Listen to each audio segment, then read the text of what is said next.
Assalamualaikum warahmatullahi wabarakatuh. Perkenalkan, nama saya Niman Najwatul Haq dengan NIM 2406 akan menarasikan arsitektur Islam di Andalusia, khususnya yaitu Mezquita de Cordoba. Sebelumnya itu Andalusia pada periode 756 sampai 1031 Masehi bukan sekadar wilayah kekuasaan Islam, melainkan mercusuar ilmu pengetahuan dunia. Arsitektur di sini bukan hanya soal estetika, tapi merupakan pernyataan politik dan identitas. Dinasti Umayyah II yang dimulai oleh Abdurrahman I ingin membuktikan bahwa meskipun mereka terusir dari Damaskus, mereka mampu membangun kembali kejayaan yang lebih megah di tanah Eropa. Selama hampir 3 abad ini, lahirlah gaya Moorish yang menggabungkan harmoni matematika, spiritual, dan adaptasi lingkungan. Akar dari arsitektur Andalusia adalah yang pertama itu akulturasi budaya. Arsitektur Muslim tidak menghancurkan sisa-sisa peradaban sebelumnya. Mereka mengadopsi sistem lingkungan tapal kuda, atau yang disebut juga dari horse arts dari bangsa Visigoth, namun menyempurnakan secara struktural dan estetis. Yang kedua yaitu prinsip polikromi, penggunaan material yang berselang-seling seperti batu putih dan bata merah pada lengkungan bukan sekedar hiasan, melainkan teknik untuk memberikan fleksibilitas struktur terhadap getaran atau gempa ringan. Yang ketiga yaitu geometri sebagai bahasa. Karena larangan penggambaran makhluk hidup, arsitektur Andalusia menggunakan geometri tak terhingga sebagai representasi ketauhidan dan keesaan Tuhan. Masjid Agung Cordoba adalah bangunan lambang seni Hispano Muslim, baik karena usianya yang sangat tua maupun karena merupakan manifestasi terpenting dari kekuatan keagamaan dan politik. Masjid ini memiliki denah persegi panjang yang dibangun dari batu ashlab, di mana kita dapat membedakan area halaman dan area tertutup atau yang disebut juga haram. Haram itu dibagi menjadi ruang utama yang tegak lurus terhadap dinding kiblat, di mana mihrab berada. Salah satu elemen yang paling signifikan karena inovasinya adalah sistem penyangga baru untuk ruang utama. Berdasarkan superposisi kolom di bagian bawah dan pilar bertumpuk pada bagian berbentuk salib dengan modilion berbentuk bulir di atasnya. Pilar-pilar tersebut dihubungkan satu sama lain oleh lengkungan setengah lingkaran di bagian atas dan lingkungan tapal kuda yang terpasang pada pilar di tengah. Dengan cara ini, lengkungan tapal kuda berfungsi sebagai penopang, menghilangkan kebutuhan akan balok pengikat kayu. Atap bangunan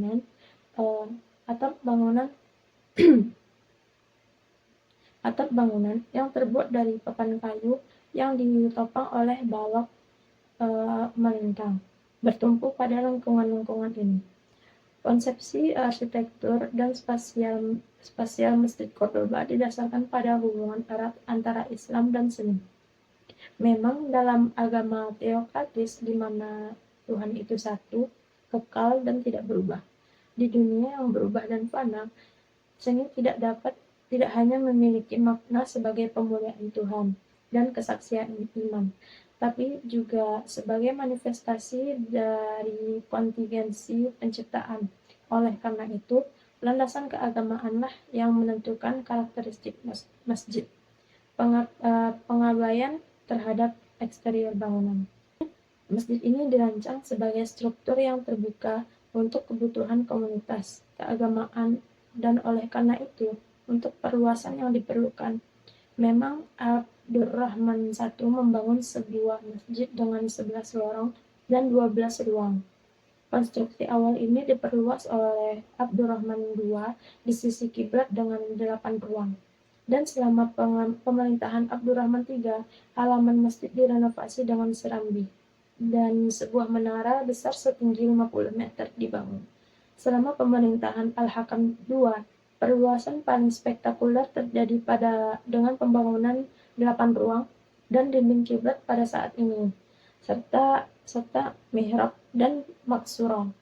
Akhirnya, selama pemerintahan Al-Manzar, perluasan terakhir terjadi, dengan menambahkan 8 lorong secara lateral yang sepenuhnya menggeser keselarasan aksial mihrab. Mengenai dekorasinya, terdapat dua ciri khas. Yang pertama itu pengenalan prasasti Al-Quran, yang pertama kali digunakan oleh dinasti Umayyah di kubah katedral, batu pada abad ke-7. Prasasti tersebut berfungsi sebagai hiasan, tetapi pada saat yang sama menjadi pesan bagi jamaah, seperti halnya gambar-gambar di gereja Kristen, meskipun tetap menghormati anikonisme tradisional. Yang kedua, penggunaan mozaik untuk menghiasi lengkungan besar yang menuju mihrab dan kubah bagian di depannya. Teknik kuno ini telah digunakan oleh dinasti Umayyah untuk menghiasi Masjid Agung Damaskus, dan Al-Hakam II akan menggunakannya lagi. Meskipun untuk melakukannya, ia harus meminta bantuan dari Kaisar Bizantium Nicephorus Phocas, seperti yang telah dilakukan pendahulunya. Pada tahun 1236, Cordoba jatuh di tangan Ferdinand III, Raja Kastilia. Masjid Agung Cordoba merupakan bagian dari mitos Cordoba sebagai pusat budaya yang kuat yang tampaknya tak terkalahkan. Bentuk visualnya telah menjadi representasi kehadiran Islam di Semenanjung Iberia. Umat Kristen yang menaklukkan Cordoba memahami bahwa mereka dapat memperoleh kekuatan yang jauh lebih besar dengan memanfaatkan metafora luar biasanya daripada dengan menghancurkannya. Oleh karena itu, pada tahun yang sama dengan penaklukannya, masjid tersebut disucikan untuk ibadah Kristen, dikuduskan sebagai katedral Santa Maria. Dan sejak tahun 1523 sampai seterusnya, pembangunan katedral besar di pusatnya dimulai. Selama hampir 300 tahun, Andalusia mengajarkan dunia tentang sistem irigasi di taman-taman, seperti konsep patio, penggunaan keramik pada azulejos, dan ventilasi silang yang canggih. Warisan ini tidak berhenti saat kekuasaan Islam berakhir, tetapi terus menginspirasi gaya neo-Moorish di seluruh dunia, termasuk dalam desain bangunan-bangunan monumental di Amerika dan Eropa saat ini.